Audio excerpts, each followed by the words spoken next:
Hello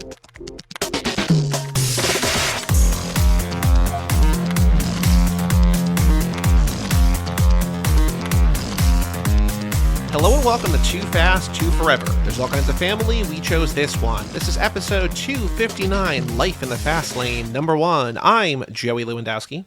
I'm Joe too.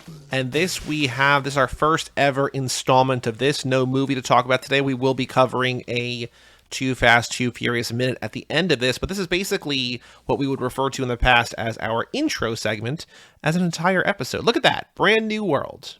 Yeah, we're breaking new ground. I'm feeling fast today. Think fast, run fast. You've seen that, right? Maybe. What is that? Did you not see this? That they let Eli. Well, I guess we get right into it in the weirdness and off topics. But they let Eli Manning put on like a fake face and a wig and try out for the Penn State football team. Okay, interesting. I did not see this. Yeah, so it was like, like one of these like joke things that like ESPN did, I think, because, he does, I think, Eli's places, like Peyton does Peyton's places. You know this? I don't know. Maybe? Peyton has his own show where he like goes around and just like talks about shit. Okay. Mm-hmm. I think they gave Eli one too, essentially the same thing, but like I think as like kind of promo for them doing Monday Night Football, the Manning cast and whatever, they let him like put on a wig and he went as Chad Powers. Okay? Cool, super cool. So he tries out and it's obviously Eli Manning, and although he's old, like he's still really pretty good compared to like these kids that are trying out, right? So he's just like dropping dimes in, and like one of the coaches is like, I think we should pick up that Chad Powers kid. Like I think I see something in him, anyways, they measure his running, and the whole thing was he just is saying to himself the whole time he's running, think fast, run fast, think fast, run fast. So, sorry. No, that's cool. I don't know any It's a fun of that. clip. It's like 3 minutes. Go watch it. It's a lot of fun. I forget who the coach of Penn State is right now. His name just escapes me. But he was in on it. Like, he knew. Like, the head coach knew, obviously. But none of the kids knew, and none of the other people knew, and it was cool. Fun to watch. Good 3 minutes. It's just comical. I like Eli, so. Cool. And is that on the Manning cast you said? Or is I think it was just promo for the Manning cast. They put it Gotcha. on socials mostly. Okay. It was like, because it's just like a 3-minute clip, so it was like on Twitter and Facebook and stuff. Gotcha. Cool. Okay. Before we get into anything, I want to let everybody know, in case you did not see it on our Twitter or you do not subscribe to the feed, in which case you absolutely should, that Joe and I did an episode of Zack Attack last night. We did. So that is out about the greatest beer run ever, available now on Apple TV+. There will be another Zack Attack out either this week or next week, depending on when you're listening to this. Another Zac Efron movie from this year, Firestarter. But if you want even more of us, basically the same show, but just about a different thing, go check out The Greatest Beer Run Ever, now available wherever you get Zack Attack. True. Yeah, definitely. But Joe, so do you think, I feel like extracurricular activity should kind of come, I almost think we should take care of business up top and then get into extracurriculars, because I don't know if we necessarily need a format, but I still want to do, and we did not talk about this at all, we should have done this, but okay. I still want to do news because we need to do news. Definitely. I want to do emails and Patreon things and store and stuff like that. I also want to, this lap specifically, watch the trailers for the movies, because we've never done that before. Sounds good to me. I like that. And then I think we'll end with the minute. But do you want to take care of the Fast and Furious news up top and then do extracurriculars for a while? Or what do you want to do? How do you think this is going to best play out? What's the best experience for both you and for our sweet, sweet listener? Currently unsure. I didn't even consider about switching it around. I don't think that it makes a huge difference either way, but I feel like if we do the news and those things kind of up top, it might jar my memory to make extracurricular activities better. Okay, so let's do that. I also think that, you know what I mean? As we're trying to, necessarily, because we could theoretically just talk forever, we're trying to hit, a time marker on this, that we do the new stuff up top, get that out of the way, and then once we hit, a certain point or whatever, all right, that seems like enough, and then just go on to the minute or something. Maybe. Who knows? I don't know. We'll figure it out as we go. But on the streets. Actually, before I get there, let's do the Patreon. Jeez, I'm rattled by the question I It's asked so you. it's so loosey. Joey just doesn't. The lack of structure is letting Joey's brain Well, run I like put free. together a structure here, like 'cause I always have a structure and everything, and Yes, yeah. I am at a loss here. But okay, we have a Patreon page. Too Fast, TooForever.com. Shout out to Cassie Wilson, Ben Milliman, Nick Burris, Alex Ellenin, Justin Kleiman, and Brian Rodriguez of High School Slumber Party. Ooh. Haley Gerbies, Wes Hampton, Jerry Robinson, Dan the Duke, Hayden, Renato DiDonato, Michael McGann, Lane Middleton, Lindsay Lewandowski, Nate Milton of the Kings of Sport, Jason Rainey, Tom Price, and Jessica Collins, a.k.a. Montez. Montez. Thank you all for supporting us at the $5 a month level or above. If you want to get in on the action, early episodes, the big thing now especially is bonus episodes. All of those names you just heard. No. I'm sorry. All the $10 patrons get a pick every lap now. So there's going to be a lot of bonus episodes, more than one a month. So if you want that, if you want our undying love and affection, if you want handwritten notes of love, TooFast, even a dollar a month gets you in the door for some of that stuff. Not all of it, but some of it. So go do that. Yeah, Or please. if you want to just email us, family@cageclub.me. Joe, we have 2 emails, both from Alex Ellenin, and then 2 Patreon updates. So I mentioned briefly on the Fast and the Furious, the first episode with Montez, that we got a new patron, Meet Tom Price. Still don't know who this person is necessarily.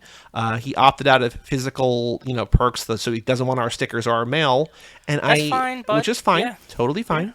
But I reached out. I'm like, hey, thanks so much for supporting us. If you want this, let us know. And he's liking posts on the Patreon, but I guess he doesn't want our stickers, which is totally fine. But thank you, Tom, for supporting us. Yeah, or spring for a PO box for like 2 days, and we'll send you the stickers and or like a month worth of PO box. And yeah, the stickers are cool. You obviously don't have to share your address with us. That's totally fine. I get that 100%. But like the stickers are cool, so I will give them to you as NFTs that are not available to actually use. Sure. We Let's can do do that. Yeah. Yeah. Tom, you own one Tom only NFT of the sticker. Well, I will say that the $5 a month patrons are supposed to Two. get 1 sticker, Two. but I give them 3. I've been sending out 3, so he gets 3. You get 3 Tom 1, Tom 2, Tom 3 NFTs.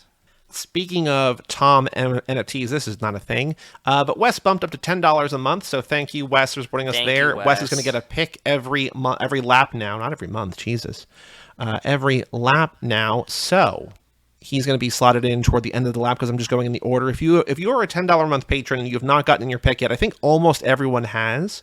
But if you have not yet, or if you want to bump up, do that, because then I'll have to sort of slide things around. Basically, the more people who pay us $10 a month, which is again a lot of money to ask, because you could get Netflix almost for that much, right? It's whatever. Yeah, it's a ton. Yeah. But the more people who do that, the more bonus episodes everyone gets. So, TooFast, and again, as a reminder, it could be whatever you want us to watch. This is the Vin Diesel app. It doesn't have to be a Vin Diesel movie. Some people are picking Vin Diesel movies, but it can be literally anything. So if you want to get weird with it, TooFast, Yeah, I'm excited for the free range. We've heard a lot of cool, interesting options. Some weirder options are being tossed around as ideas. So yeah, I'm into it. Totally fine by me.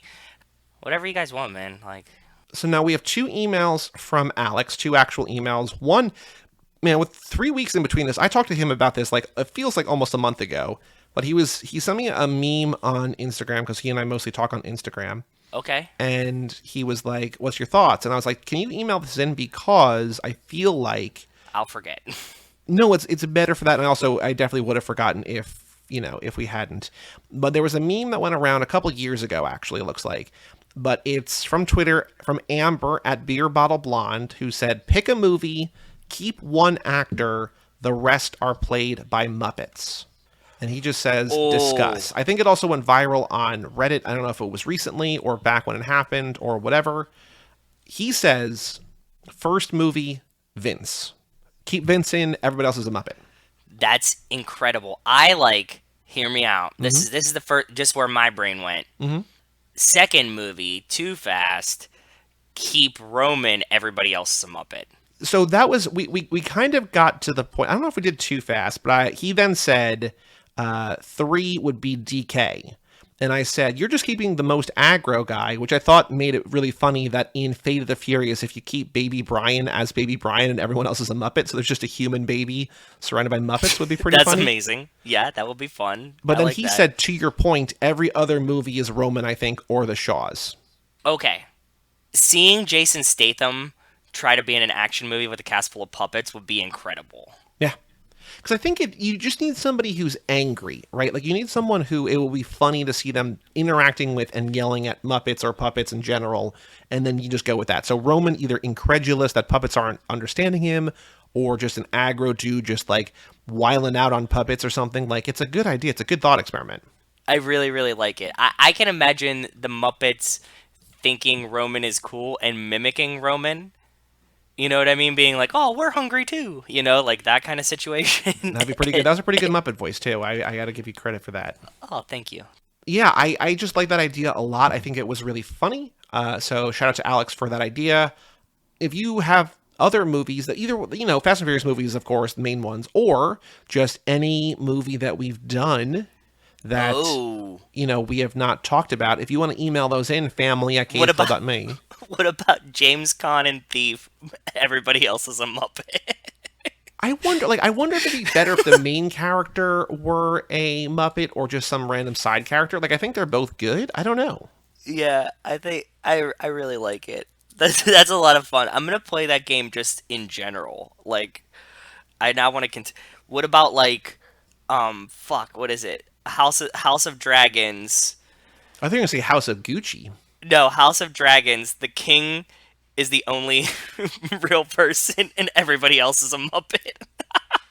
Pretty good. That's pretty good. Yeah, sorry. Okay, I'm wondering, yeah, like, if you were to do like Breaking Bad, who would you keep? Jesse, obviously, Keep Jesse. or Badger. Badger's But already a Muppet. He's a human Muppet. that's what I mean. So like, I think that would. That's what I'm saying. You either keep Jesse, and like, because he's in the most, and you do like the rest of the show normally, or you just have Badger interacting with Muppets, which I think would be hilarious. Because you're right, he is a Muppet. I almost wonder if like you would go to the Gus aggro thing and no, just go Asac Schrader. Keep him around. and Gomi becomes a Muppet. Sure. What's her name? His wife, Marie. Marie, They're yeah. not rocks, Marie. They're minerals, and he's just yelling at a Muppet. Schrader Brow. He gets I all think freaked so. out. I think Okay, so. yeah, yeah, that works too. That's why I said this is fun. I really, really like this. Okay, So I can shout out keep to doing Alex for this. that. Alex's Thank you, other Alex. email is heist team. So he sent in a heist team as well. So before Okay, that, I cool. want to go back because we put our thing on Twitter. We did your team against my team against Jason's team because Jason Yes. did one basically on behalf of the patrons. So as a reminder, my team was the getaway driver would be Han, the muscle would be Chris Shaherlis, Han from Tokyo Drift specifically. Muscle was Val Kilmer in Heat, Chris Shaherlis. Crowd Yep. control was Swayze in Point Break for Bodie.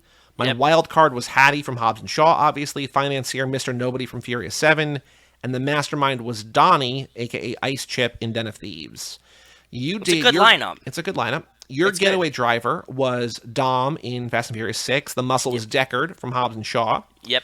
Crowd control Letty from Furious 7. Wild card Brian from FNF 4. Financier Queenie from F9. And your mastermind was Robert De Niro in Heat as Neil McCauley. Another great lineup. And then Jason did the ones that the winners on the Patreon. His Yes. getaway driver was Letty from the first movie. The muscle was Deckard from Fate. Crowd control was again Swayze in Point Break. Wildcard James Caan in Thief, the character of Frank. Financier Uncle Kamada from Tokyo Drift. And the mastermind Ramsey, Furious 7. So we put this on Twitter.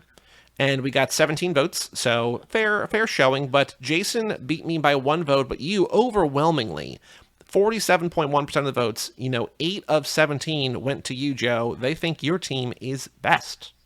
I know. I ran a mini campaign. I think that a couple of those votes were just from people that like me on Twitter. Well, you said vote for me or don't. I don't care. Something like Yeah. that, right?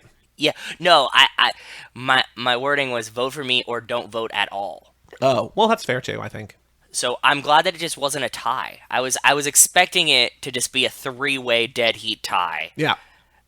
because I mean that's how these all go. I'm glad that everybody appreciated my team. I did use a lot of the family, which I wasn't planning to do Right. at the beginning, but it just seemed to work out that way, and glad everybody agrees. I'm happy to take that win. I think that they are all great heist teams, though, so honestly, I wouldn't mind picking any of those myself. If you were to be like, oh, you have to use Joey's, I will be like, okay, yeah, that works too. I'll take it. Yeah, like I'm not thrilled that I lost, but I'm glad that I got a quarter of the votes, right? You know what I mean? So like nobody got really blown out. Me and Jason were just about even, and you had Yeah, considerably yeah, more, but everybody had a handful of votes, so pretty good showing. So exactly. here's Alex's heist team. Let's see how his stacks Please up. tell me. I want to hear what he has. Did he use the Patreon picks or just his own, or what? We'll see. I Never don't mind. Go know. ahead. He says this might be the most efficient and effective heist team. No innocent bystanders. Everyone is as cold as ice. Han. Oh, okay. And then he describes it. So he has the driver is Ice Chip.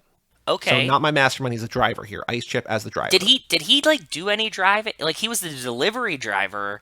Well, no.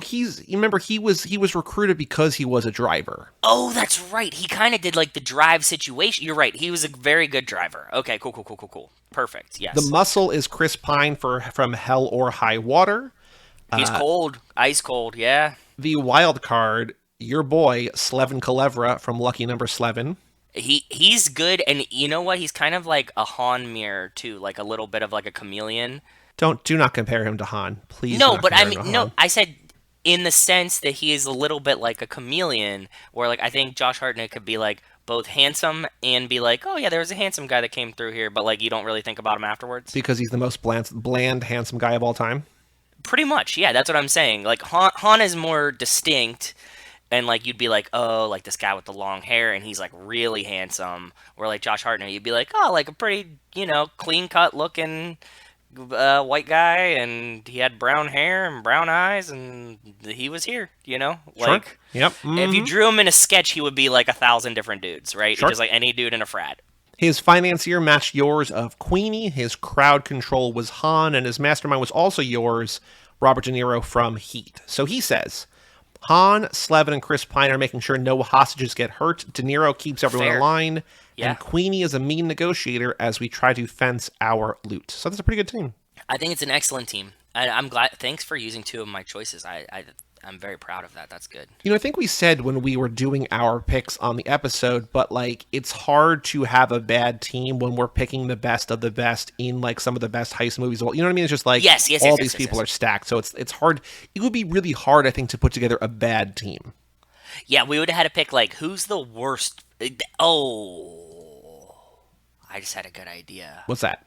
Next time, if we do another heist lap, we pick who the worst characters are, and we have to put together a heist team of the worst of them and see who we think could possibly accomplish it. I Not wonder because I feel you like know, a lot of movies would just sort of have like the druggie or whatever, right? Like the one who, or like a. He eventually comes around, but like a Vince in Fast Five, which is yes, like, oh no, he's going to backstab the team. And I feel like it would be a whole bunch of like, it's like, who doesn't really fuck you over? exactly. So, but that's all the emails for today. If you want to email in family@cageclub.me, if you have a heist team, if you want to send your Muppet pick in, if you just want to say hi, family@cageclub.me, we'll read it in 3 weeks on the next Life in the Fast Lane. But Joe, on the streets, we have a store, Too Fast, Too Forever.shop. We've got our George Pickens shirt. No, I think we've only sold like one shirt this season. But now that your other boy, he got 100 yards. He got 100 yards the last game, so we'll see. I don't know. I don't know why anybody ever honestly bought that in the first place, but same. We'll see if it happens. But Too Fast, Too Forever.shop for our clothing and merchandise. I think it's basically every design on every piece of thing that they sell. So if you want a mug or a shower curtain or a print or sticker or whatever, Too Fast, Too Forever.shop. But Joe, on the streets, news about the Fast and Furious. There's a bunch of things that I've written down. But what do you remember from the last 3 weeks? Anything of note that stands out to you in Fast and Furious news since we last did this thing? No, I don't. Maybe if you start talking, I'll remember some of them, but like I don't specifically remember any Fast and the Furious news is coming out besides like maybe Brie Larson's character's name. Do you remember what that name is? No, I don't. Brie Larson is Tess, Tess. Oh, that makes sense. That makes sense. And someone on Twitter, I don't remember who it was because it was weeks ago, so I apologize. One of our listeners said Tess Tarosa, which is pretty funny. Oh, that's a good joke. I like that. Vin had dinner with Michael Caine, and we were wondering if he was maybe Papa Shaw. Probably not, but maybe. Oh, yes. And come on, man. We've been pitching that forever. Thanks, Vin, for listening to Too Fast, Too Forever. Truly. Appreciate it. We pitched Michael Caine many times, I think, during the original Italian Job episode, right? We definitely did. I think so. This not me making that up, right? I know that we've talked about it because it's like, who's an old, sometimes curmudgeon-y, but also just cool old British dude, and yeah, it'd be Michael Caine. There was another news that I think Reaction Rocket and T'Challa Stan on Twitter were going nuts about, and I had to Google who this was, but Luis da Silva as Diogo from Fast 5 is returning for Fast X. That's the guy, I think, as far as we looked up, right? That he's the guy that they challenged to the race, and then we don't actually see them race. Oh, no. Yes. I thought that maybe it was the Cuban mile race guy, but you're right. He's the one that they show up and No, because he's from Fast 5, yeah, not from Fate. Wait. Yeah, he's the one that they show up. He said he has a Porsche, right? And he's like, "Oh, a Toretto's car in my garage would be, the ultimate trophy or whatever." And then like they just show Brian pulling up in the Porsche. Right. Yes, into the where they're testing the camera thing. Yes. Yes. So he's coming back. So I guess maybe they're either going back to Brazil possibly, or he's going elsewhere. But it's the kind of thing where it's just like, if you love him, if you love that scene, that's cool. But like, I want to have other characters come back. Like, I want to have, I think they're hiding it out. They have to be. Come on, man. Like, we saw 9. It's a lot of fan service. If we're all being like, we want Suki back, we want DK back, we want all, somebody's gonna pop up. Yeah, I think. True. I think that's all the Fast and Furious news. I have 2 things about the show kind of to talk about, but I don't think there's any other Fast and Furious news. I'm trying to be more like what I would do before each of these episodes when we did like every week was I just like scroll through Twitter, see like what we retweeted or see what we tweeted about or whatever. I think I've been pretty good about writing these down. I don't think I forgot anything, but if I did, email it in or tweet at us, Twitter at us. Let us know. But I think that's all. Like, we're still in one of those kind of quiet lulls, even though we did have the name reveal for Tess, which is kind of cool. Yeah, I think so.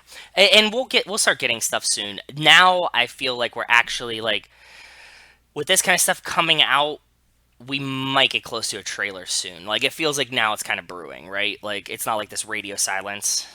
Yeah, I think so. But I mean, we've also been like kind of saying that for a while now, so I genuinely don't know. I have no idea if this is going to be something that like they don't drop until the Super Bowl, or if they're going to do something before. Who knows? But every time we talk about this, we're closer to the release date, so it's more likely that something's going to happen sooner rather than later, right? Just because of time. Yeah, exactly. The thing that I did realize, though, that we might have to do this lap, I'm not sure, but I don't know if you know, but Vin Diesel is in Avatar 2, which comes out in December. Oh no!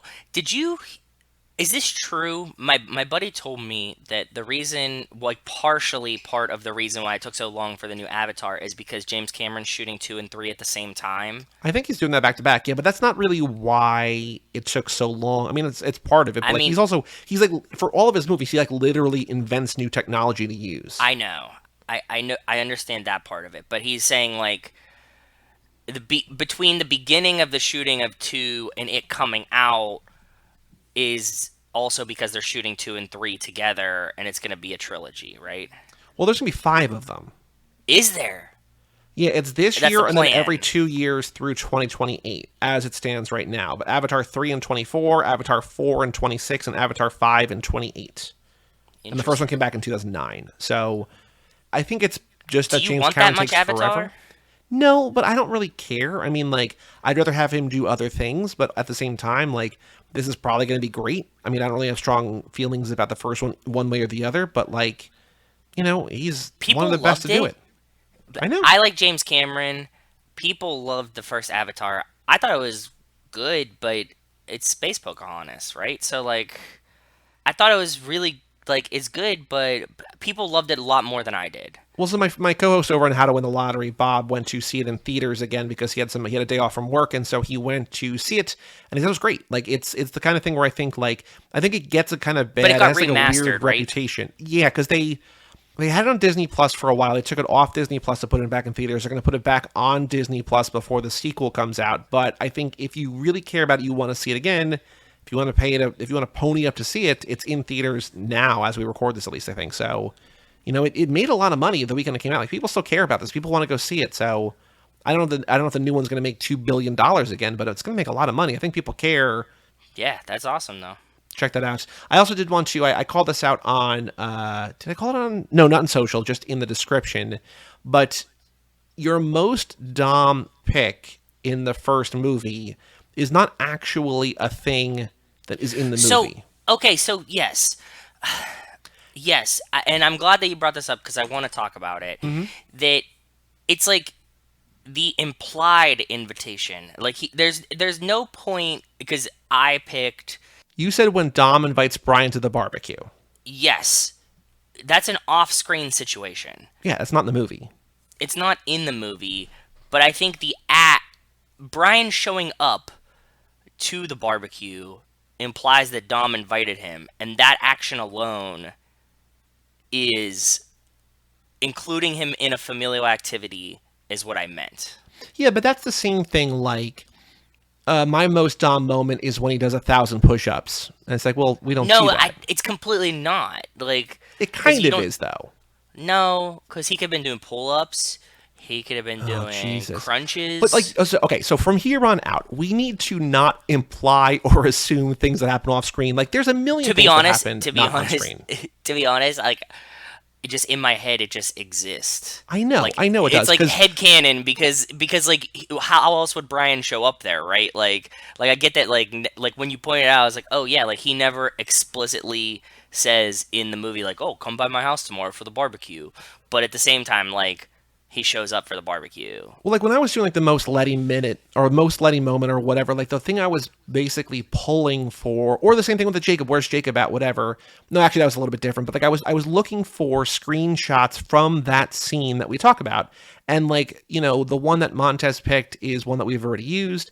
And then I was going, okay, so we got two art, we got yours and we got mine. And I was like, I don't think yours is in the movie. And then I asked you on Facebook, you're like, yeah, it's in the movie. Yeah, it happens. And I'm like, oh, well, I guess I got to scrub. I'm like, did it? Are you sure? You're like, yeah. And I'm like, where? And you're like, oh no, actually, it doesn't happen in the movie. I was like, oh my god, what the fuck, man? Sorry. So from now on, let's do things that only happen on screen. That's a fair assessment. I get it. My most Dom moment in Boiler Room is when he gets the job. Well, that happened 10 years before the movie happened, but yeah. But at the same time, it's like, dude, like I want to pick something that isn't necessarily the most obvious because like I want to get like have more of a deeper cut to be friendly to the guest, right? Well, I mean, like we let Montez go first. Yeah, that's true. But like, yeah, that's why I'm saying like I'm always looking for like a deeper moment in my head for mine because I don't want like it to be like when Dom like opens his arm and says this is Brazil, you know what I mean? Because it's like okay, there's a high likelihood that could be like Montez. You just went so deep that you went out of the movie. Yes, that's you exactly. Burrowed so far down that you wound up in China, basically. I broke the sixth wall, like just right out through the So I was like, Jesus, okay, but yeah, okay. So I'm because there was a moment when I was editing and like trying to find the screenshot. I'm like, am I going crazy? I even opened up the minute document. But it almost made you think that it was real. Well, like I didn't think it was real, but when I said, "Is it in the movie?" You're like, "Yeah," and I was like, "All right." So then I literally looked at every line of dialogue, thanks to the minute document that Dom said between the start of the movie and the barbecue. And I'm like, "This isn't in the movie." I didn't think it was in the movie, but it's not in the movie. And you're like, "Oh yeah, no, it's not in the movie." I'm like, well, "Oh, okay." But, we got there in the end. And also, it's fun to talk about here. So, thank you for giving us content. Sorry. Thank you. I think that's all the news. I think that's all the topics to talk about. We'll do the trailer and the minute at the end. So, Joe, extracurricular activities. What do you want to talk about? What have you been up to in the last few weeks? What's been going on? Things you've been watching? Things you've been doing? Things you want to talk about? TVs. There's also, a lot of by the TV way, sorry to interrupt you, but if anybody else there wants to create a extracurricular activities theme song, that'd be nice. Oh. Can it be like like a school theme? Like sure. Or it could literally just be like Sean saying, I gotta stay after school for some extracurricular activities. Oh, I like it. Okay. I've been up to a couple main things. One, I've been saving this story for you because I wanted to tell you it. but I went to this comedy show that was at this brewery up the street from my house. Hmm. Okay. I was really excited. The brewery makes very, very good beer, like very well known beer. And I was like, okay, cool. So, like, we're going to go to this comedy show, and like the tickets were free. Zach is like part of the mug club there. So, he like had heard about it, and we're like, okay, cool. So Rachel and I go, but it's in a brewery, right? So it's not like really set up like a comedy show. Sure. Yep. Hmm. And also, it was kind of just like free and open to the public, and but not super advertised. So there happened to be like some people there that were just at a brewery on a Monday night. So it's like going to a bar and not knowing that it's karaoke. Yes, a Okay. 100%, a thousand They're like, percent. oh, I guess this is happening here, but we're just here to drink. Yes. Okay. So, and the brewery doesn't have a kitchen, so like typically you can like get food from wherever and just bring it in, and they let you eat it because they don't have a kitchen. They have a food truck outside, but not a kitchen. We go and we sit down there. They start like clearing stuff to like put the microphone stand up and like establish where the stage will be. Okay, Okay. Hmm. Hmm. like the stage, but really it's just part of the floor.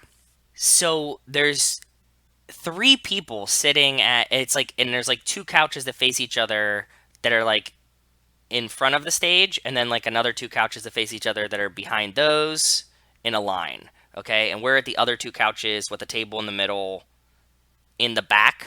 Okay. Yep. Okay, but there's two So the couches. way you're describing is like half the people in the crowd not actually looking at the stage, or they just all angled to look at the stage. No, like you could just like sit and turn, but yes, you're facing the other side of the couch because it's set up like a brewery that you Gotcha. normally have Okay. like a Yep. table Hmm. there. Hmm. But like if you just turn your head to the right, like beyond where I'm sitting, there's like another set of couches, and then the guy is doing comedy right at the end of them. Okay? The people that happen to be sitting at the couch closest to the comedians, all three of them sitting there are on their laptops. Very cool. Off to a great start. As someone who's been to a bunch of comedy shows, and as speaking to you as someone who's been to a bunch of comedy shows, you know that that's probably not the best environment, and comedians don't take kindly to this kind of situation, I right? think it's Like, partly like I think it's about the expectations. Like if they're expecting this to be like a normal gig and they show up and it's like this, like I would be furious. But if they're like, hey, this is going to be chaos, and like you still sign up for the gig, like that might be kind of okay. But like, it's not great if you don't know or if you whatever. It's less than ideal, we can say. yeah, so I don't think that they knew. So you have that going on. It's also a brewery, so people have brought their dogs. Mm-hmm. There's at least two dogs in the crowd. Then in the back, there's like people that are just like at the bar of the brewery just trying to drink beers. So this show went off the fucking rails. Were these like local comics or are they like regional or names? Like, did you know any of them or no? One of the guys, I swear to God, was on like This Is Not Happening at one point, like Okay. as like I think Well, I think a lot of like those guys are just like New York guys. I think mostly, right? yeah, and we're in Connecticut, so like I Yeah. think one like he's not far. One of them seemed very very familiar. I don't remember his name, but he seemed like I recognized him. Okay. Okay, Mm-hmm. so they come out and they are just fucking roasting these people for being on their laptops, like over and over and over again. And then like somebody else like goes out, picks up food and brings food in. They're like, you just fucking walk in with food in the middle of the thing, and there's like people talking in the back. It went off the rails. Uh, it was hilarious for that. The comedians were decent, but it was just a very wild experience. Hope they do another one. I hope it's as chaotic, and if I get word that they are doing it, I want you to join just to see like how weird this goes, because it was just like a very surreal experience for everything that I've seen in comedy. Like they like roasted the lady with the fucking dog. The dog barked at one point. I can't imagine what it would be like to be a comedian trying to experience Do this. they do other like live like do they do like concerts and stuff there, or is this like their first attempt at like live entertainment? No, they do stuff like this. They've done like bands outside and stuff, but that night it was like rainy. I don't know if they plan to do it out. They have like kind of like it's pretty much in like a parking lot, right? It's like warehouse parking lot, right? So like they have like part of the parking lot like roped off with tables and shit, and they set up like a mini stage there. And I've seen them have like bands there and stuff like that. And so you can like sit inside and just like be in a brewery, or you can sit at tables outside, Okay. and then it's kind of like an outsidey type thing. Like Sure. nothing Yep. like significant, but just like to do that. No, it wasn't their first like event there. Like their first ever thing. Maybe the first inside, maybe the first, and like it had to be because it was raining or something, but like I don't know. Just weird experience, very very strange, and I'm excited to see if it continues and what happens from there. Seeing comedians get like really unnerved was actually kind of interesting. I felt bad for them, but at the same time, it was like, they just had like fucking roast these people. Yeah, I feel like it's the kind of thing where if you set it up as like, hey, this is the first time we're ever doing this, we're not sure if it's going to work. Like, I think they could have some fun with it, but it's that's just a terrible tough. And you're also telling me about like they were dropping checks just like while they were on stage, right? Or like just everything, like all the chaos was going on, where it's just like there's no thought really put into like making sure the comedians actually have a good time. Yeah, yeah, yeah. Like like people were like, "My beer is done. I'm gonna go get a fucking another one." Like, Yep. when do you see people like walk in the middle of a thing? So Well, it's also annoying. Like if you and I just went there to drink and we didn't know there was a comedy show, I'd be like, well, I don't. Am I supposed to be quiet? Like I don't want to be quiet. Like I went out to like have a good time. It's the kind of thing where like if you go to a comedy show and you're being an asshole, like you're an asshole. But if you're going to a brewery and there's just a comedy show there, it's like, well, what do we do? yeah, that's what I'm saying. But I was also like, the people like working on their laptops. I was like, if I sat there and I realized that like I was essentially like right in front of a stage and like wasn't planning for that, I'd be like, maybe we should go to a restaurant down the street. Right. You know what I mean? Like I should probably close my laptop and just head out because like that's it, or be like close my laptop, drink a beer, and watch the comedy show. Right. Not like, oh, and there was like at one point one of the girls was actually like watching a YouTube video on her laptop and the comedian could see it and like commented on it. Like there was like a video playing. Yeah, that's weird. I mean, I don't. It's hard to take. I think either side. I think it's just like a Yes, yeah, weird yeah. overall That's what I mean. Yes. experience. Yeah. Anyways, glad I experienced it because it was strange and I liked that. The other fun thing, like activity wise, that I did was this weekend. My parents came to visit us, and I took them to the Big E for the first time, which we've talked about before Mm-hmm. here. You've Mm-hmm. been to, I've been to. So the Big E is the Eastern, what is it, the New England States Exposition, and it's all the New England states have their big fair. It only runs for like 2 weeks a year, so we went for the last day, which was this weekend, and it was really cool because I had never, my parents had never gotten to be there. Actually, my dad has never been in Massachusetts before, so that was like he got to be in a new state, which is cool. And we went and then ate a bunch of food, walked around, showed them all the things, bought like a bunch of dumb little shits, and then at the end of the night, we went to a concert there, and they had Leonard Skinner at the end of the night, which is Was like this one of my like the end of the Big E? Was this the final day of the Big E? final day, Yep. final show, everything. So my parents really really like Leonard Skinner. They've always have, and How many so of the members? Because like didn't two of them die on a plane? Like, are any of these people still the original members? yeah, I think one or two of them are the original. Okay. At least one of them is. I think maybe one of the other ones is too. But then like they like have like a different pianist and stuff like that that Hmm. like comes in and plays with them. But they sounded good. They played all the hits. There was like no downtime. They had like just like a very small opening band that played for like 20 minutes, but then they just like crushed through hits. How long was like about an hour or more? Hour and a half. Okay, because like when I saw Carly there, she played like I think for like just about an hour, and like most like her normal set was like an hour and a half or something. So like I know she definitely condensed down. So maybe they did like two down an hour and a half. I don't know. I mean, they obviously have more. I'm not super familiar. Like Carly's got a lot of songs. I don't know, No, but I was wondering if it was Skinner okay. has like in their hour and a half set, they played nothing but hits you would hear on the radio. Right. Yeah. Okay. So they have a ton of songs. Right. Okay. They have a ton. Yeah, so it was good. They sounded good. The crowd was fun because it was just like a bunch of people my parents' age being really, really excited, right? Sure. So Had your parents seen the original band or no? they've seen Skinner before, but I think after, Post plane crash. yeah, after Van Zant died. So Gotcha. Okay. Yeah, so like I think my mom said that that was maybe her like third time seeing them, and my dad has seen them once before.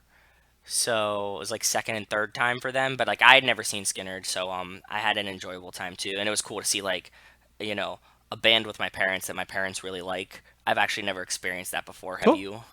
I don't know if I've ever really gone to a concert with either of my parents, like good or That's what I'm bad. saying, right? Yeah. Like Like, there was in the town I grew up in, there was a huge balloon festival that would always have like those kind of acts. Like maybe not as big as Leonard Skinner, but like they'd be like the Beach Boys, but yeah, like wasn't really like it didn't have like Brian Wilson or whatever. Like they would have like names, and they would put on like a free show like out in a field somewhere or whatever, and it would all like a yes, band shell.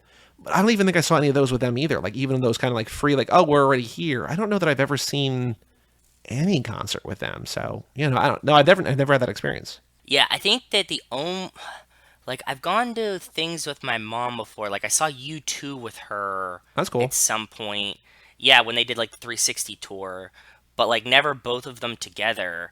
So like, cause it was always just like my dad was working or like doing something or like didn't want to go or whatever. So yeah, so it was a lot of fun. I had a great time with them. They're back, and it was good seeing them just here, right? Like I just like having them around. So Cool. Yeah. uh, that was like the two main things I did. What about you? I'm gonna do that, and then we could talk about media stuffs Sure. afterwards. I'm Yeah. figuring. I would always like talk about like the podcasts I recorded and stuff, but like just assume that there's always more podcasts, always more 1999 on Mondays or every other Monday, and always more lottery pods on Thursday. Mike did come down. We watched the new Elvis, or not the new Elvis, Jesus, the new Hanks movie, Pinocchio, where he plays Geppetto, which is pretty bad. We did Ugh. a Hanks episode about that. No, we did an Elvis movie as well, which is why that word was in my brain. Also had the Yankee game on, and they just showed a trailer or like a commercial for the movie Elvis, so that was also in my brain. But it's nice to see Mike. We watched Pinocchio together because I'm like, I have zero interest in watching this movie at all, and I think if we watch it together, it'll like we'll get through it better. You know what I mean? Like, Yeah. so it was not good. I do not recommend it, but it was free to watch on Disney Plus, which was nice. And then we watched a Hanks, an Elvis movie, an actual Elvis movie, an old Elvis movie that I really love. Like, there's this one insane scene which I tweeted about. I don't know if you saw, but there's a scene in this movie, Girls, Girls, Girls, that is truly crazy, and I I saw love you it. talking about how much you liked Girls, Girls, Girls. What's the scene? Can you describe it to me?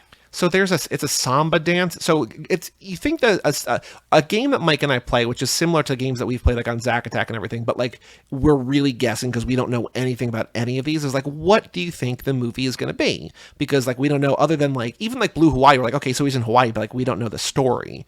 So Yeah, yeah, Girls, Girls, Girls, exactly. we're like, oh, there's he's going to be in love with a bunch of different girls, but there's two, and one kind of hates him. So it's a really weird name. But this girl that he sort of has a crush on, in love with, whatever. He goes over to her apartment and she's cooking dinner, and then she sets the oven on fire, and then Elvis like puts it out, then he cooks dinner, and then they dance. But it's called The Walls Have Ears. And so they're just sitting in the living room after dinner, and they hear their neighbors having a huge argument, and they're like Okay. shouting, like the things on the wall are kind of rattling, and then that argument basically transitions into the neighbors having sex. And so you hear sort of Okay. like other kinds of bumping and noises. And so Elvis and this girl are kind of laughing. And so they like sort of shout back or whatever. And then like they bang back on the wall and things are dancing around or whatever. And so Elvis starts singing the song, The Walls Have Ears. And they're doing this like samba dance around the living room. And as they're doing this, like it's a good song, it's whatever. Things on both walls, things on the ceiling, things on the floor are all like on like ropes and on like pulleys and stuff, and so they're all like dancing around like it's like a Disney animated movie. Oh, that's cool. And the girl is beautiful, and Elvis. I saw this thing on the New York Post. Elvis in the scene has a boner, like you can see, like he has an erection through his pants, which is Weird. wild, but like also Okay. it's a very sexy scene for the time, especially and she's beautiful, and like it's just like even without that, I was just like, this is because so many of these movies are like, all right, Elvis is like in the car, like, oh, there's a song on the radio, better sing along, or he'll like literally see a guitar, be like, oh, hey, can I borrow that? Like it's just any excuse for Elvis to sing a song. And here, Yeah. I'm just like, they actually went all out and did this thing and like made a production of it, and it was so weird and goofy and like didn't feel grounded in reality. And for so many of these movies, like none of them I don't think are really bad, but so many that are just like are not great for me to have like, oh no, this is amazing.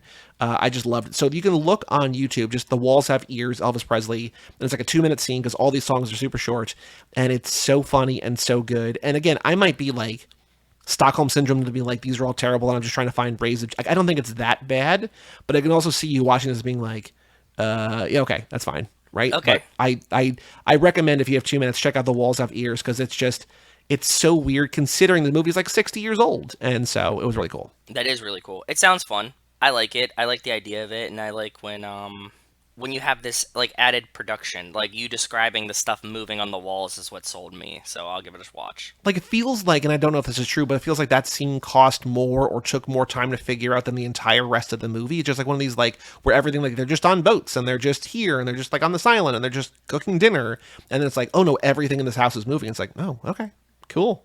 Yeah. But the big thing that I did was last week I was down in Austin because my sister stayed down there when I moved back, and she bought a house last year, and then my parents retired down there, and they Yes. bought a house this year, not in Austin, but outside Austin, and I hadn't seen either house. So I went down last week, so we recorded the Boiler Room episode early, which is another benefit to this new kind of schedule. And so I was down there. I flew down there on Tuesday, and my sister picked me up at the airport with her friend, and we went straight to the Moody Center, which is this big new venue, which is like it's basically like a basketball court arena sized. And actually, what's kind of cool is that they're going to have a couple Spurs games they're going to play there in April, I think. So like, Oh, weird. they're going to come up Okay. from San Antonio and actually play in Austin, which I think is very cool because Austin has no pro sports teams in the Team. 4 major leagues. Yep. Yeah. So we went straight to the venue and we saw Florence and the Machine, who was Oh, great. fun! I love Florence and the Machine. Seen Florence at least once. I think twice, but at least once for sure. Great performance. Yeah. Yeah, we've seen her 4 times now. I think I probably told you the story, but we saw her MTV Unplugged set because I won tickets to that Yes. because it was on my birthday and Kanye was sitting in the front row of that. Yeah, you told me that. But Yep. she was great at Philly. She was great in Austin when I saw her like 6 years ago, and she was great again here this time. So a lot of fun. Wednesday night, I hung out with a friend, went to a couple of bars that I hadn't been to. Then Thursday, the reason I went down there this week in particular was because my sister had spent money on Harry Styles tickets. Oh. And she's like a super, super fan, and I like his music. I like his music a lot, but I wasn't like super familiar. And so I spent the time leading up to it listening to a lot of his songs, listening to his albums, and like, looking at playlists, and, like making sure that I know the songs he was going to sing. Rachel's a huge fan, and I have to admit too that he has a lot of catchy songs. It's great. Like it's nothing that like I would choose to listen to, but she's like, oh, there's a new Harry Styles song, and she'll play it, or like we'll be drunk and playing songs, and she'll cut in a Harry Styles song, and like I'm never objecting to them. So yeah. When we were there, and there's a whole ordeal leading up there, which I'll go into, but like when we were there, I was glad I went because he puts on a great show. But I'm sure he does. I've also seen him on the Today Show, like on the news in the morning, and it was a lot of fun. I like his like goofy jumpsuits. Well, so yeah, so I liked his music a lot, but then I saw him at Coachella. I didn't see him at, but like they live stream Coachella on YouTube, and I watched him like, this is amazing. Like it's so much more like theatrical and like big band. Like he had like a 4-piece brass band, he had like a 5-piece like keyboard like rhythm section. Like he had this whole big thing, and like he makes a production out of it. I'm like, this is really cool to see. But what I was really glad about, other than just seeing a great show, was that it felt like, and I'm sure there have been other people since then, but it felt like the closest thing to like Beatlemania or like Elvis mania that I would sing, because like every think single Bieber. girl in the entire arena knew every word to every song. When he took the stage, the girl in front of us like turned around and just started like sobbing to her friends. Like this was such an experience for so many people. Yes, It was great. I feel you. 2 notes. One, I was thinking when you were talking about Florence that Florence is the closest thing that I've seen to Stevie Nicks Okay, as that's fair. as like a performer. Sure. She has like the bit like she has like that flowy witchy energy type Yes. situation. Yep. So I was thinking that in my head, but I didn't say it. And now that you say this, that's fun. And yes, I agree with you. I think that this is why I had so much fun at the Leonard Skinner concert that I went to, because I could see older people enjoying music that they enjoyed as a teenager. Seeing people have pure joy at something brings me joy. Yeah, yeah. So like even if you don't like Harry Styles, like seeing like everybody be like amped, know all the songs, like that adds to the experience. I agree, and that's awesome. So my sister was super, super excited, as you can understand, and she spent a Yep. lot of money on these tickets, and she's like, there's this whole process for like making sure we have good seats, like, because we had general admission, but she's like, there's a whole thing, so like, Here's what I want to do. I'm like, I will do whatever. Like, this is your, your show. This is, Yeah, your tickets. fine. I'll do Yeah. whatever. Yeah. So this is all crazy, but it actually wound up working out. But we didn't know what the process was going to be specifically. We just kind of do things along the way. But she's like, I want to get there at 7 o'clock in the morning because they're going to give her out wristbands at 9. And I was like, okay. So she lives like an hour outside of Austin. So I woke up at 5:45 and we left the house at Jesus like Christ. 5:50 and she drove. Okay. And we get to, a parking deck near the Moody Center and we get online at like 6:45. And by the time we got our wristbands, there were already 700 people ahead of us. Yeah, So that makes people had sense. started lining up, I think, the day before at like 11 a.m. Like they had camped out overnight. Like when we get there, people are like sleeping on the ground. Like it's just like a whole thing. So we're like, Okay. okay, because my sister's like, they're going to give away 1,000 wristbands. So as long as we're one of the first 1,000 people there, we're going to get a wristband and we're going to get be the first people into the arena. I was like, cool, okay. Do you get to leave after that, or do you have to stay? We get to leave after that, but we weren't, I knew we were going to get to leave, but we didn't know exactly the process. So we get these wristbands for like 7:03 and Okay. 7:04 or whatever, and they were supposed to start giving them at 9 o'clock. They started giving them at like 8:30, I think. So even though we were like 700 in line, by like 9:30 we were done. Okay, that's so cool.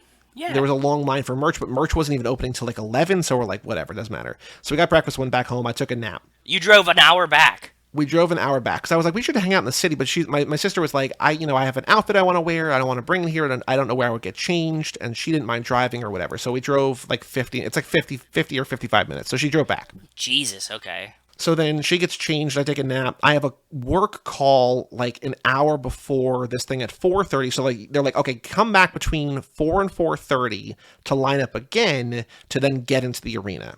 Yeah, because they're not going to be like, get in numerical order, right? So, Well, like, go ahead. hold on. Okay. Because I thought that same kind of thing. We're like, oh, so you're going to get there like if because we were thinking like, okay, so we get the wristband. Do people who get the number one wristband just like stay there? Like, hey, we've already camped out since 11. We might as well just stay here because like what's another 10 hours or whatever, right? Like if we've been Yep. here for almost Yeah. 24, whatever. Okay. So we get back at like 4:30. I take a work call in the car. She goes down. There's no line for merch. She buys a shirt. She comes back. Cool. We go down and they are literally lining people up in numerical order. Jesus. Okay, I didn't expect that. So they're That's like, awesome, though. here's one row, 1 to 200. Here's 201 to 400. Here's 401 to 600. Here's 601 to 800. Whatever. So we get a Yeah. line, and so I was very glad for the people who camped out there that like literally being first online means a lot. That you get to be the first one in the arena and stand anywhere you want to stand. Which is awesome. Yeah, that's very fair. I just didn't expect them to be this organized. Neither did we. We did not know what to expect. So like Florence, Okay. because it's at the same venue the Florence show was at. So Okay. Harry's doing like this like residence where he did 6 shows over like 9 nights in Austin. He's doing like 8 shows in Chicago. He's doing like 10 or 11 or 12 shows in LA. Like he's doing like long residencies. But in the middle of his stretch in Austin, there was a Florence and the Machine show that we saw, and there was a Gorillas show on Friday. So like the Okay. Florence show was like a traditional like basically one end of the basketball court, that kind of thing. The picture is a stage. People gather around that. They block the seats off behind it because you can't see the stage. Yep. Harry in the middle has a stage that's like a square, and then there are 2 runways on either side. So there's not like 4 runways, but there's 2. So we get we're in the 3rd row on what we found out later was basically the back of the stage, but right 3 deep. next to a runway. You're 3 deep. We're 3 deep. My sister might even be Okay. 2 deep. Okay, cool. So part of the show when he comes out, like when the opener came out, this band or this guy, I don't know, named Gabriel's, he or they, because there's just like one singer in a backing band. I don't know if they're just, if they're always with him or not, but they were playing to the other side. Like we barely saw them. So we're like, oh, this might not be great. But then Harry comes out, he's like sprinting, he's doing laps. Yeah, he's running gonna all do around. he's gonna do stage presence And and he go back and basically forth. did Yeah. a quarter of the show to each side. And when he was singing on our side or running up and down like the runway, we were probably like 10 feet away from him. So like I put up a video on awesome. Instagram, and everybody who was just responding was just like, how did you get so close? Like I've never seen someone this close to him. I'm like, hey man, like it just like I think there were a lot of people similarly close because there were not that many people on the floor. Like I think even if we had shown up at like 8:58, like 2 minutes before we got on, we would have been like 10 or 11 rows deep. But like to get where we were required a little bit of waiting or whatever. But like it was Not a great, big and my deal. sister had an amazing time. So That's awesome, dude. It was awesome. And again, he puts on a great show. I'm sure he does. That's really, really cool. Good. Yeah, dude. Awesome brotherdom. High Yes. five on brotherdom. I try. So then I'm hanging out, like, in between when we're not doing this, I'm hanging out with my sister, hanging out with my family, seeing the town they live in, going out for meals, whatever. Friday afternoon, I fly back. I land at like 11:45. We're on the tarmac for a little while. It's one of those things that I'm sure that it happens on like literally every flight now where they're like, oh, if you want to courtesy check your carry-on bag, we might not have room for it. I'm like, all right, fine. Like, I'm toward the end. Like, here's the thing, whatever. There's plenty of room. I didn't need to check it. When we get back to Newark, there's like a 30-minute delay on bags. I'm sitting in baggage for like 45 minutes. I then have to call the shuttle service who sends a shuttle to pick me up. The shuttle is 10 or 15 minutes out. I take the 5-minute ride back to my car. Then I drive the 45 minutes home. I get home at like 1:45. And I'm like, oh my God. Like this, it's been like 2 or 2.5 hours, somewhere in that range between the time I land and the time I'm actually sitting on my couch. And I'm just like, Jesus. Okay. Go to bed, wake up, drive almost immediately to Philadelphia. Because Saturday night, Chris Podcast and I had tickets to see Carly. I drove down there. We went out drinking to a couple different bars. At this one bar called Oscars, which is my other friend Matt says is a top 3 dive bar in Philly. There's a touch tunes machine. And I go over to the touch tunes machine and I'm trying to put in a credit card. There's no credit card machine. So I just like put in a $20 bill, like expecting change. Of course, they're not going to give me change. No, they don't give you change. I have like 40 Why didn't you do it on credits. You know you can do it on your phone too. There was no service. I tried. It would not connect. So and you didn't get change from the bartender before you went to the thing. It's fine. I was just like, instead of drinking, I'm just going to put this on, whatever. So I put on a Carly song, and this table next to us, next to the touch tunes, erupts. And this girl from halfway across the bar sprints over. She's like, did you just put the song on? And I was like, yeah. And they're like, oh my God, are you going to the show? We're like, yeah. I'm like, we are too.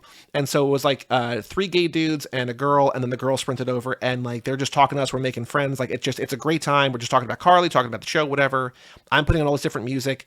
You know how like with touch tunes, like you need to pay like a normal amount to put it at the end, or you could play, or you could skip the line with like more money. Yes, yeah, and you're at $20 in there. Fucking send it. People are like fighting back, and they're like, oh, we're gonna put like classic rock, we're gonna put this and put that, but they're like songs that we like, and so Chris is just laughing, like, because we're both getting drunker and drunker, whatever. But he's like laughing. He's like, they think they're owning us, but like we love this music too. So then like I put on like Charlie XCX and the table erupts again or whatever. Like I have like all the. So basically, by the time we left, there was like another like 15 Carly songs that we didn't hear because at a certain point I was just like, I don't know what songs to pick. I'm just gonna put on our entire album in order until I run out of credits. So like we left and there was whatever. So we got there. There was like a VIP experience, which was not great. We got to do like a pre-show Q&A, which was fine. But we also had like early access. So we were like first and second row at the rail there too.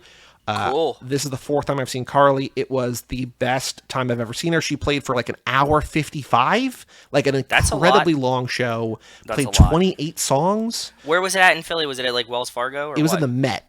Okay, interesting. So I've seen her twice in Philly now, 2 different venues, and it was unbelievable. So when we were at the bar before, when we were like making friends, we're like, where should we go after? Because there's a couple different bars around. Like, let's go to this place, Lorraine. So we went to Lorraine, and it was packed inside. So we went out back, and it was like freezing and kind of drizzling. We're like, we're not going to stay here. So like we just said hi to people, and then we kind of left, and I drove home because I get home at 2 o'clock in the morning again on Saturday night into Sunday morning. Wake up at 8 and immediately drive into New York to see the Vikings play the Saints in London at a Vikings bar, Jack Doyle's in Manhattan. Cool.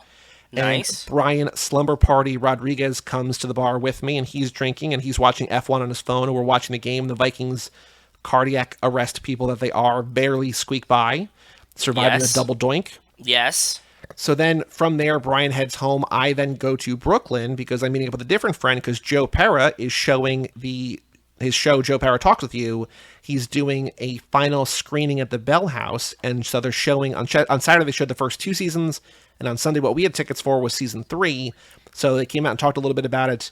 They showed the entire season. Joe Pera was there. Mm-hmm. Okay. And then did a Q&A afterwards. So it was Joe Pera, Joe Firestone, who plays his girlfriend, Sarah Connor, the guy who was like the head writer, Dan Licata, the director of most of the episodes, this guy named Marty, I think like a production designer, and then maybe somebody else. But like 6 or 7 people there, some actors in the crowd, like other people involved were just around. And it was wonderful. I was kind of falling asleep during the show because I had basically not slept for a week. But it sounds like it. And then I get home and it was, wonderful. But like, I basically went nonstop for like 6 days and saw so many amazing things and just hung out with so many different friends and so many concerts and things. And I just like had an absolute blast. And I was like, this is so much.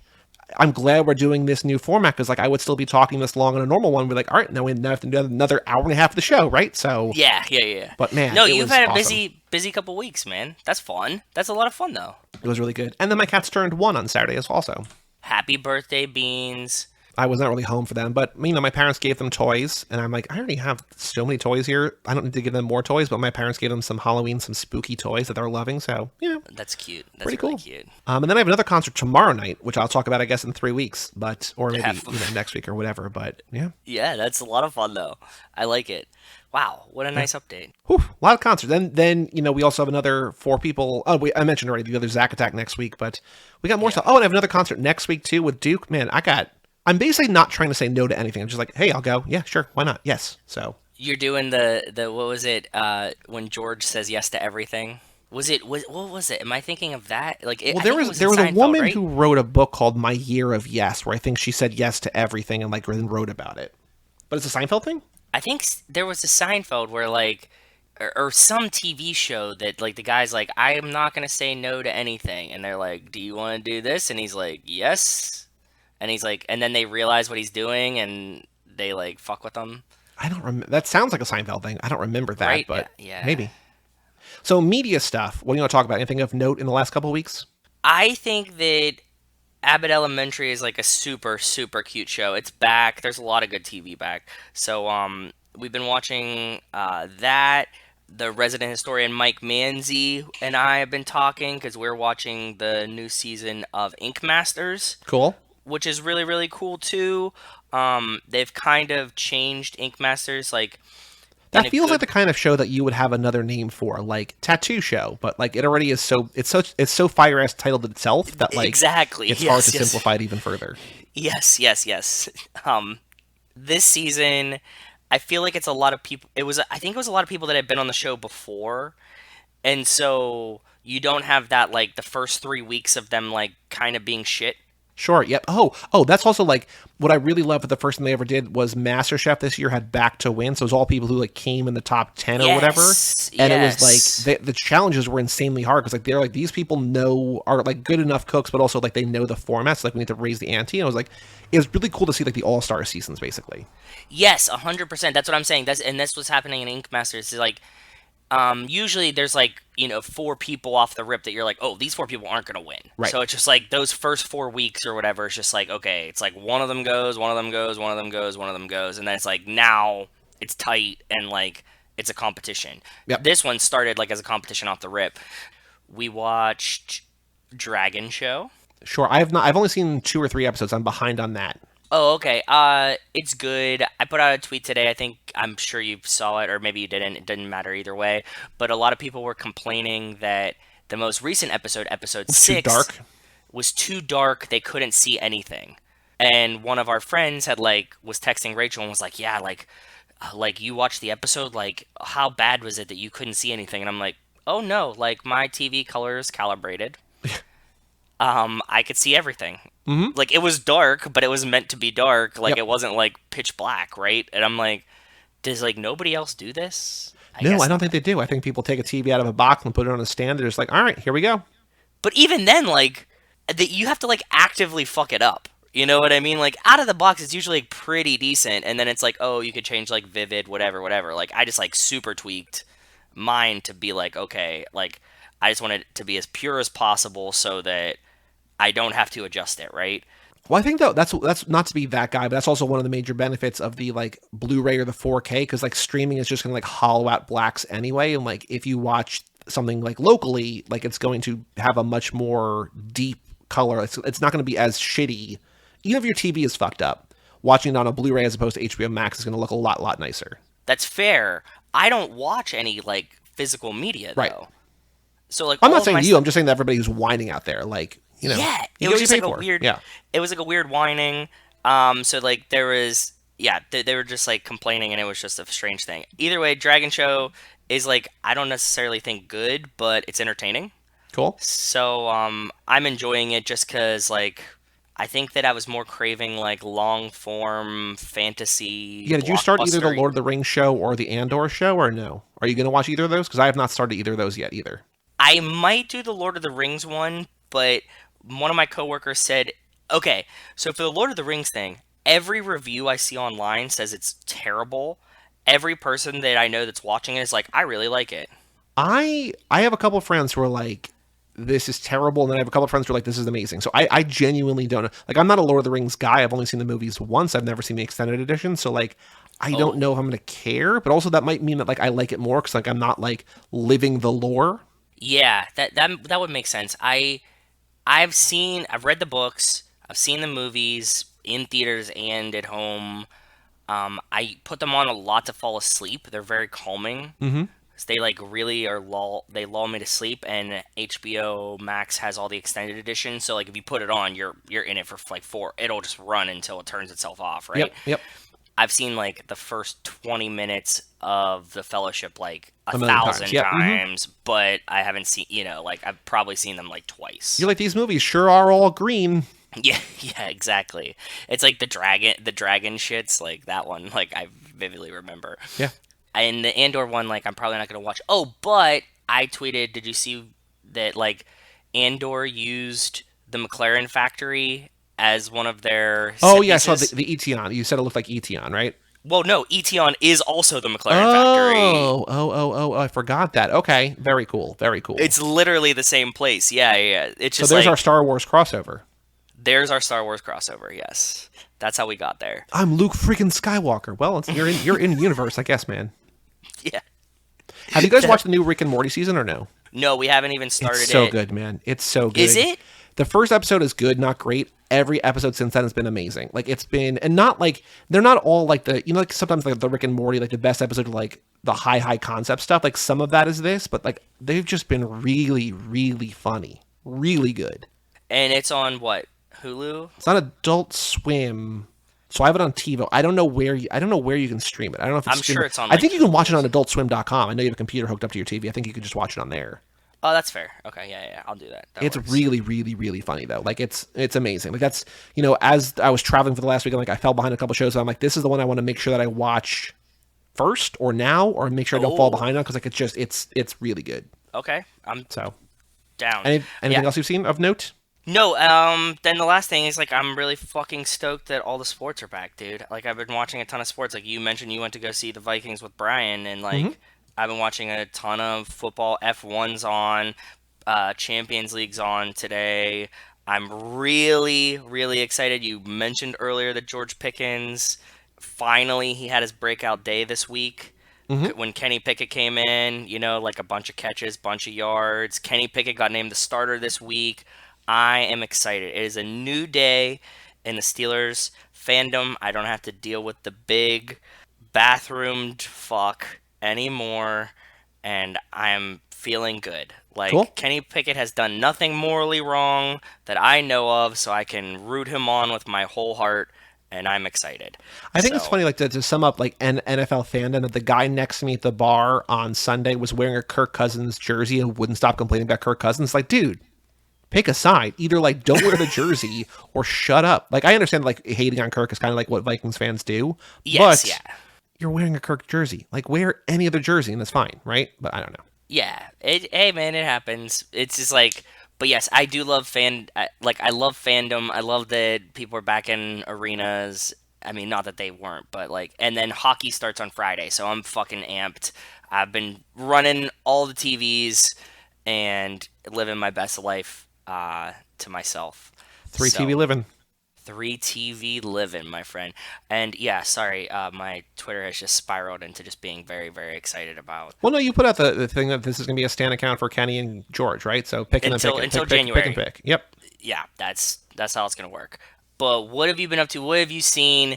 Tell me, what should I be watching? So Give me the good stuff. Hooptober off to a slow start. Nothing really to recommend there. I did start another challenge, which is a much more long-term challenge. Jason Rainey was doing this thing on Letterboxd called the Letterboxd Seasonal Challenge. I think it's like the 8th time it's happened, but it's a What's it mean? weekly challenge. You watch. It's basically like Film Club, but it's more it's similar. I guess it's not like Film Club. It's similar to Film Club, Okay. where there are 33 weeks and each week has a theme. And you like find a movie that fits that theme that you've never seen before and you watch it that week. And you can watch it, they're like, hey, if you like don't miss one, watch 2 in a week. Watch all 33 the same week. Who cares? Just like here's basically this similar to Hooptober. It's a way to like expand your visual palette. And I'm like, I don't know if I'm gonna watch this or not, but like, I would like to because So there's a like bunch of movies pick on here like a that I would like to see. Taiwanese movie this week, or and it's free form. You pick your. It's not like everybody Right. collectively So the votes. first, yes, exactly. So the Okay. first, so it's not, yeah, it's not like Film Club where it's like, oh, we're all watching Election or whatever. It's just like Yes. you're watching a movie starring Matthew Broderick or whatever. It's like, oh, I want to watch Election. So the first week so out of the 33, there were about 20 or 24, like somewhere like in the low 20s of movies like I genuinely wanted to see. I'm like, okay, cool. Like that's some nice crossover, like things that I haven't seen yet that this gives me a reason to watch. Yeah. Which very again, cool. not that anybody ever needs a reason to watch anything, but like with my brain with so much stuff that I want to watch, it's just like, oh no, I quote unquote have to watch that this week. I'll watch it. So the first week was one where I was like, I don't know, none of these 4 things. It's like watching a movie from like Costa Rica or Honduras or like 2 other countries like similarly, geographically located. And I'm like, none of these, and like there's like he links to like the letterbox page where it shows all movies for those countries. I'm like, none of these are on my watch list. I've never heard of any of these. I don't know. So I found this like 45-minute thing, which was fine. But the bigger one, the more important one, was that last week I watched Marriage Story for the first time, which I'm sure you saw because it was a Best Picture nominee. But that was the watching movie starring Ray Liotta because he plays the lawyer in that movie. You guys watched that a couple years ago, right? I'm sure. What? It's the Adam Driver ScarJo movie where they're getting a divorce. It was nominated for Best Picture, so either you didn't, so either one of 3 things happened. You saw it and forgot, which has happened before. I'm Laura Dern. Yep. Ray Liotta. Ask Rachel. Is Rachel there? Have we ever seen this movie Marriage Story that was nominated for Best Picture? We did not see it. Oh. Okay. Because there was a kind of a joke. Because it's really, she said it's really, really depressing. It's and not. It's kind of funny. It's really good. So okay. So the backstory here is it came out on Netflix in December of I think 2019, and I either am blowing through movies in December or I am really, really burnt out of movies and I'm just like, I can't do it anymore. Okay, yeah. So I think I told the story on here, but like years ago when I was in New York for a thing and my friend, or maybe I just told you, I don't know, but my friend got hit by a taxi. And so it was a whole ordeal. Like I was hanging out with him, like he got hit on a taxi on the way to come hang out with me or whatever. And so yeah, on I vaguely that, remember this. Okay, Yeah. go ahead. the only reason I bring that up is because like all my friends who I would talk about Marriage Story with happened to watch it that night. So they're all talking about it. I'm just like, I can't watch this. I don't know when I'm going to watch it. So just like talk about it, whatever. I don't care. So that was, again, almost 3 years ago. And this is a movie made by Noah Baumbach, who I love. I love Adam Driver. I love ScarJo. I love a lot of the things involved here. I'm like, I know I'm going to love this movie. It's like 2 hours and 20 minutes long. I don't know when I'm going to watch it. And so for this challenge, it's like, watch a Ray Liotta movie. I'm just like, all right. So I watched Marriage Story. Love Marriage Story. So I'm cool. 1 of 2 in this challenge so far in terms of things that I love. Tonight, if I feel up to it, I'm going to watch Bicycle Thieves, the classic, movie they teach in film class, Bicycle Thieves. I don't remember what's the theme for that one. Hold on. Tonight's theme, or this week's theme, as we do this, is neo-realism, Italian neo-realism. So one of those kind of things. Ugh, okay. Post-war Italian films focusing on depicting reality with little to no staged dramatization, many times occurring to non-professional actors. Basically, imagine everything you don't like about movies in a movie. So that's that. So I'm going to watch Bicycle Thieves tonight at some point. So that's going.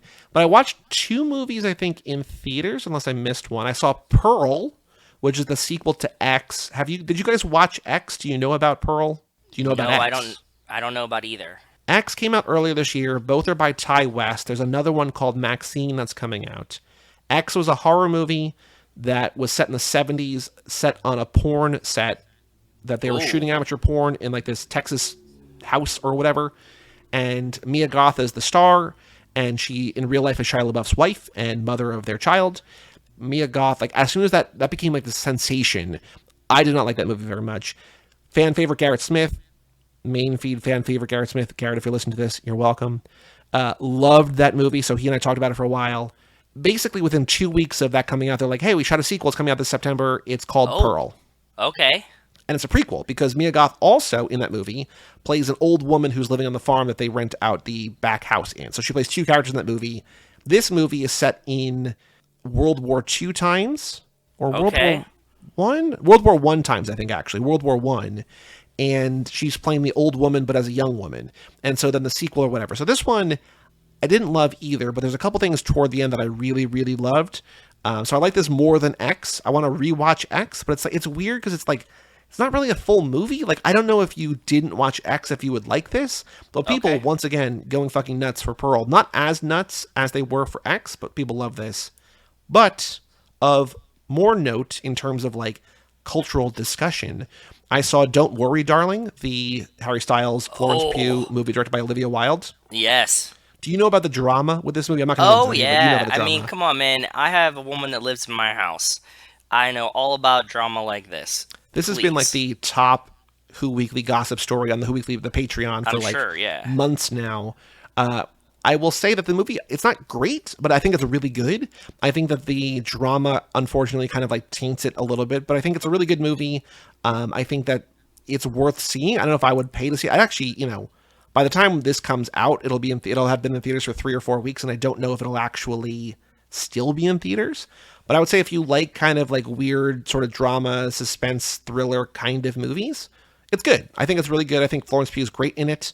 So I would say check it out in spite of all of the crazy drama. And if you want to hear just look up Don't Worry, Darling drama, and it's like the cattiest, tackiest bullshit of all time. Yeah, like Harry Styles spits on Chris Pine, sorry. Even though they're like, no, he didn't actually spit. It's like, well, okay, sure, yep. Yeah, and like Chris Pine looks like he's like barred out or like half asleep this whole thing. Yeah, the whole situation. On a random side note, there's been maybe Who Weekly has talked about this, but have you seen social media talking about linemen, line wives, bucket bunnies this week? I didn't listen to yesterday's episode yet, so I don't know. Maybe they did, but I haven't seen this. What is that? There's like this whole slew of like women that are on TikTok that are married to men that like do line work. And because there was, the hurricane that hit Florida, a lot of them get shipped down to like disaster areas to like repair everything quickly. And I don't know how true this is because I feel like if it was true, every man would know that this is true. The wives are always very nervous that there are groups of women out there trying to prey on their line worker husbands. Okay. Because they make a lot of money. Sure. And, they get called into, like, disaster relief, and that's, like, extra money, whatever, right? And they're, like us preparing for, like, fighting the Florida women trying to take our man. So are there like celebrities involved at all, or is this just like normal people like panicking about this? This is normal people panicking about this. Yes, I don't think like Who Weekly would just like they cover basically reality stars, like the people who like act like celebrities but aren't. But yeah, it's not just like random drama. It's specifically celebrity gossip drama. Okay, yeah. So there's that, and then there's like a bunch of them being like, well, like it's okay our husbands cheat on us because we don't need to have jobs and like we live in huge houses.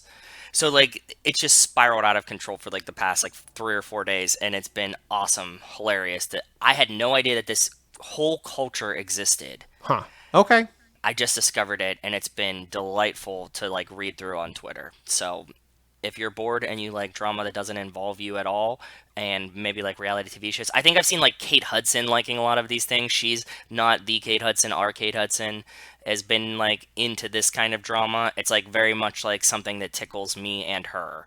So gotcha. That's what I'm telling you. But yes, sorry, you said drama, and this is what I'm. No, I get it. The past couple days. I think that was the end of my list, basically, of things that I've watched or done. Listening to a lot of music in preparation for these concerts, but nothing really of note there. That's kind of fun, though. I like listening to music in prep for the concert. That's always a good time. I feel like I'm cramming for an exam. Like it doesn't matter because it's gonna be fun either way. But like I kind of want to know like what's coming to a certain extent, right? But like just they have like a scope, right, to put it in to be like this sounds like the record, doesn't sound like the record. This is a fun experimental version of this, or like they changed it, whatever. I get it. Because like what was cool, like I didn't look at the Carly set because I know like all of her music, but so for each of Carly's albums, she writes like 100 songs, like not exaggeration. She writes like way too many songs. I'm sure a lot of artists do this, but yes, go ahead. I think she's like no, like she goes like way overboard to an extent that like most people don't. And so for the last 2 albums, the 2 like great ones that she's done, she put out that and she put out a side B, which hasn't like basically she doubles the number of songs, so it goes from like 15 to 30.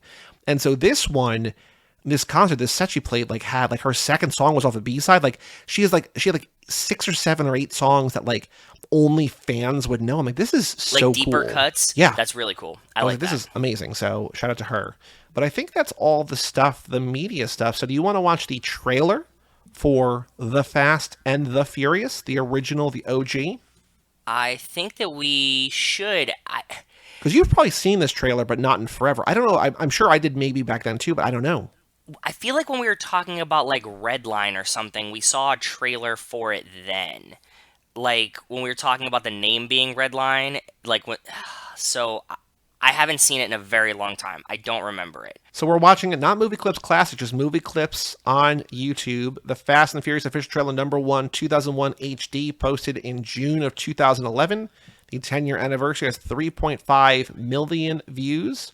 Let me That know when you're actually ready to feels go. kind of low, right?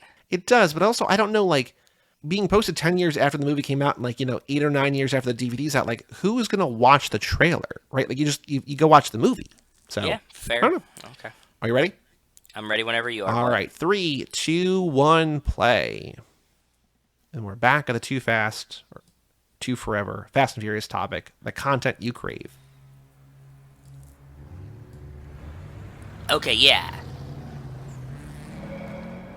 When the sun goes. Okay, I remember. Do remember this. this vaguely now. Yeah. This is slow playing it so hard.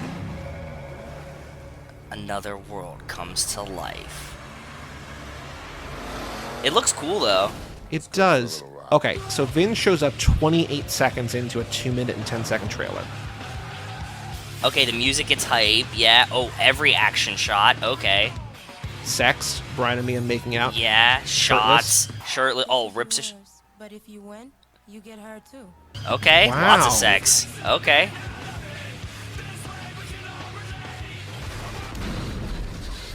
You know when we probably watched this, honestly, when we did a pre-roll for one of the family watch-alongs. You're I right. almost You're guarantee we put this 100% in. right. That's exactly what it was. Yep.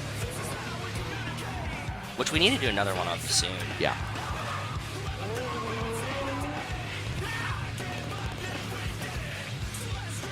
I really like Limp Bizkit as a band. Like, as lame as that is, like... They were fun. In this era, this moment, like, fun. I think this is a great trailer, full stop. I think it's a really good trailer without spoil. I mean, it's spoiling a lot, but like you don't know what it's actually spoiling. I also guarantee that if I saw this in 2001, I would have been like, nope, not for me. Oh, man. I would have seen that and been like, yes, for me, hype. I am excited. Cool. Yeah, it was like every single action shot, set piece, all just smash cut together as fast as possible with Limp Bizkit playing in the background. Yeah, and fast enough that like you don't really have the context or know like what's happening. Like they show like Dom's car flipping in the final shot of the movie, basically, but it's just like we don't know when that happens. It could be anytime.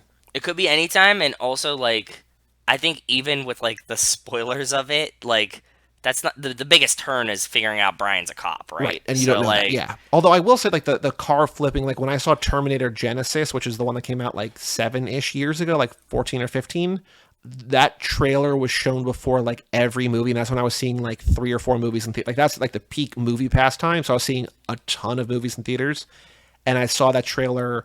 Like I tried to avoid, but at a certain point I'm just like, I've already seen the trailer. Who gives a shit? Like I'm just gonna watch this.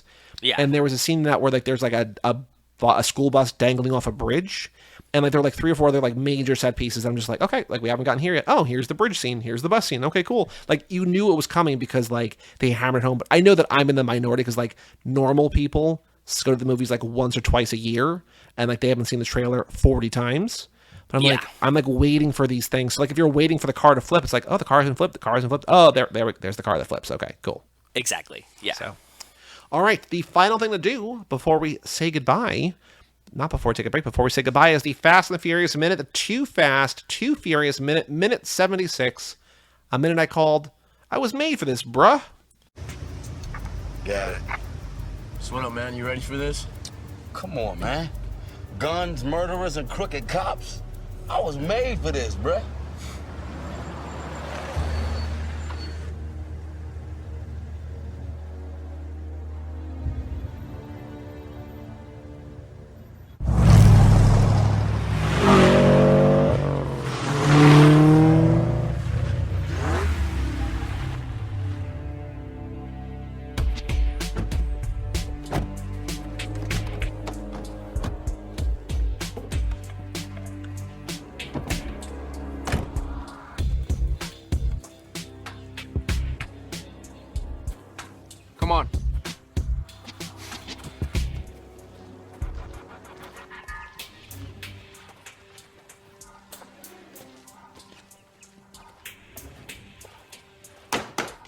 So in this minute, Brian and Roman finish prepping for the job in front of the Cuban restaurant Versailles.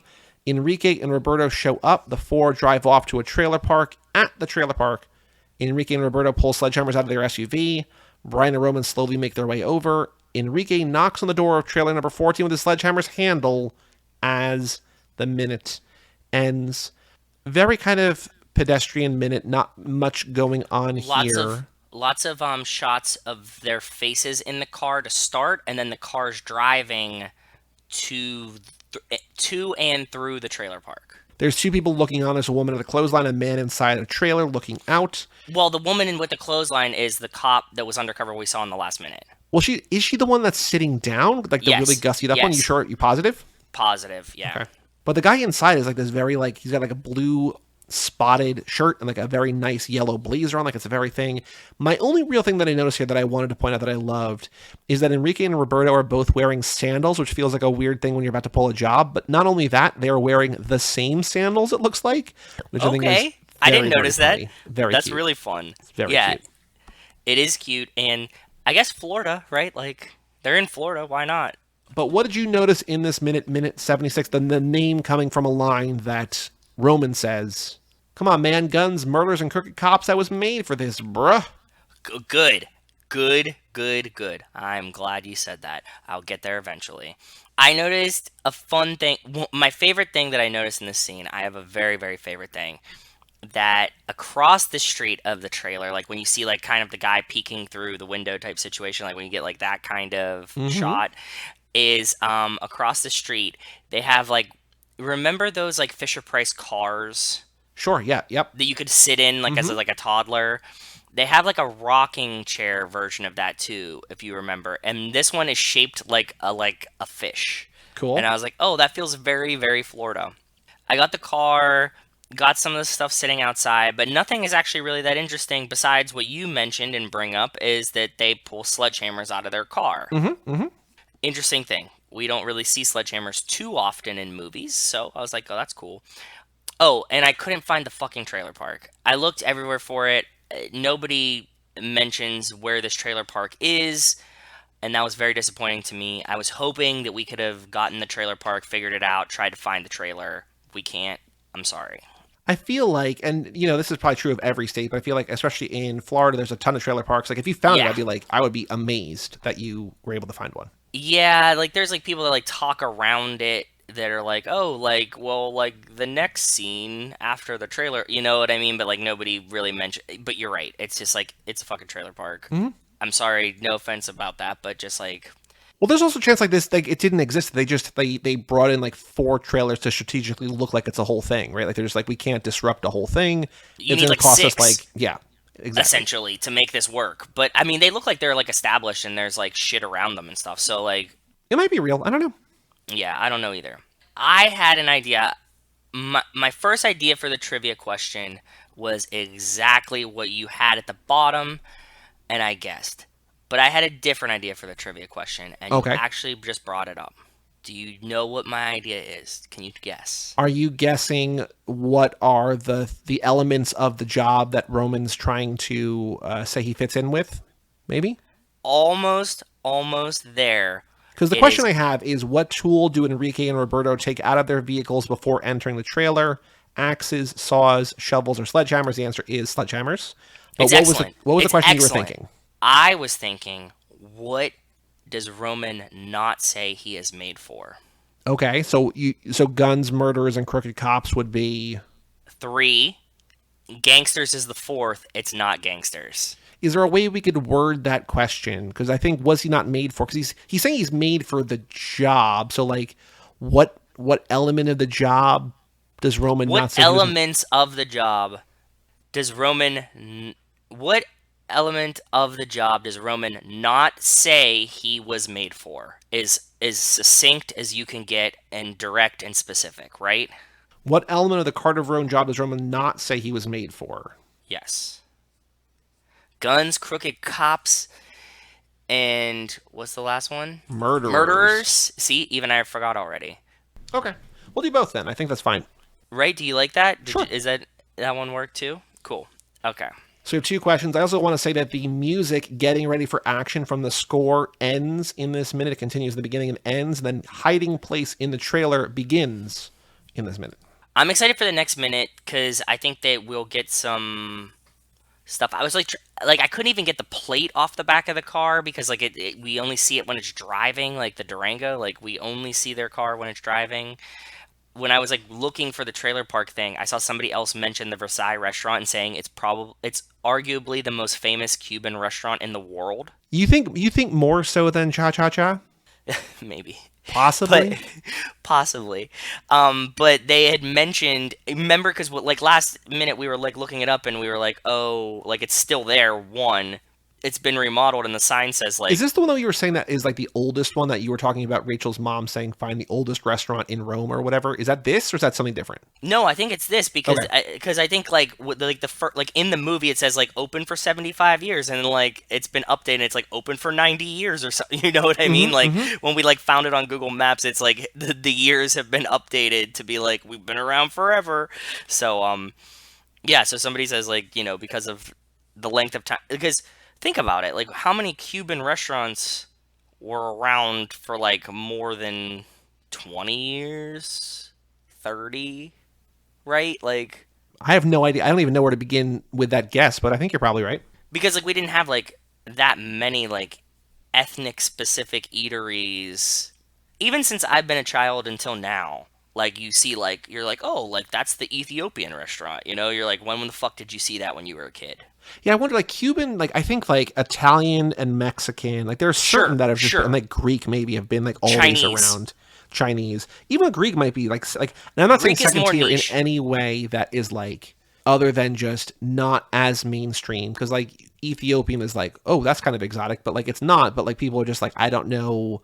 I'm a white person. Why would I want that food? It's like, well, because it's delicious. Like, what's wrong with you? Exactly. But I feel like Cuban is like at best maybe in that second tier. Like, it's not Mexican, Italian, Chinese.